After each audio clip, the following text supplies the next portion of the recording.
My first introduction to this unforgettable dish was by smell, not by taste. It was one of those stormy mornings. We finished eating pancakes, bacon and eggs. Dad just left for the office. Mom was on the phone either canceling or planning her next mahjong game. My two younger brothers were busy with Lego and robots. Classes were suspended because of a major typhoon. I was in the first grade and my older sister in second. We kept ourselves entertained by playing hide and seek around the house. She was it. Ready or not, here I come. I dashed off to the kitchen and hid in a small area not far from the stove and the cook, who was making herself a late breakfast, frying something quite pungent.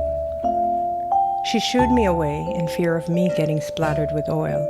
I shushed her in fear of being found by my sister, who a few minutes later burst into the kitchen making a beeline for the door that led out to the laundry area, most likely running away from the smell that greeted her upon entering. I sprinted out, headed upstairs, and tucked myself inside a roll-away folding bed, the kind that stood upright. It was my best secret hiding place.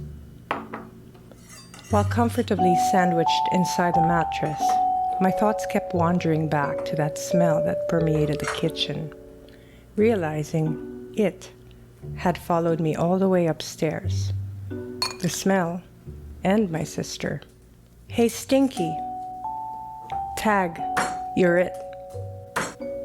Tuyo, or salted dried herring, is a common Filipino breakfast dish, but I rarely saw it on our breakfast table, until it suddenly made a regular appearance when we migrated to the US. I was 13 when I got reacquainted with tuyo, which I enjoyed dipping in sinamak, or spiced vinegar, eating it with the usual silog, garlic fried rice and egg, and a side of tomatoes with a touch of cilantro. Dear Tuyo, we didn't hit it off at first, especially during my first years of adjusting to a new place and culture. Sometimes you'd embarrass me. When neighbors stopped by or new friends would come over to play, you'd linger around the house and stick to my clothes and my hair.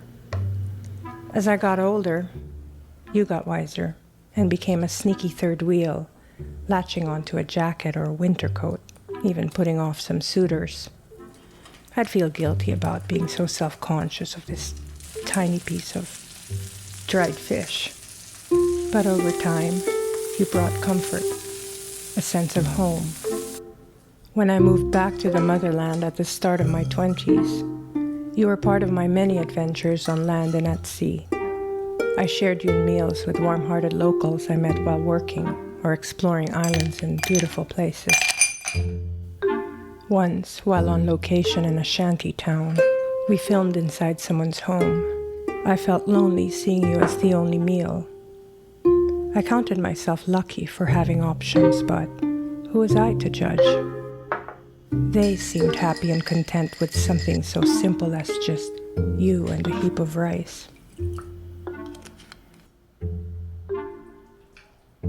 One recent morning, I was greeted by a distinct and familiar scent coming from a neighbor's kitchen below.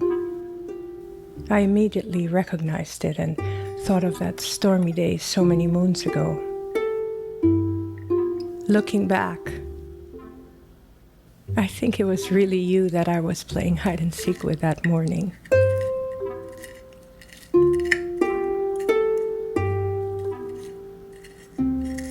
For a tiny little stinky fish, you sure have served up some of the biggest lessons throughout my life.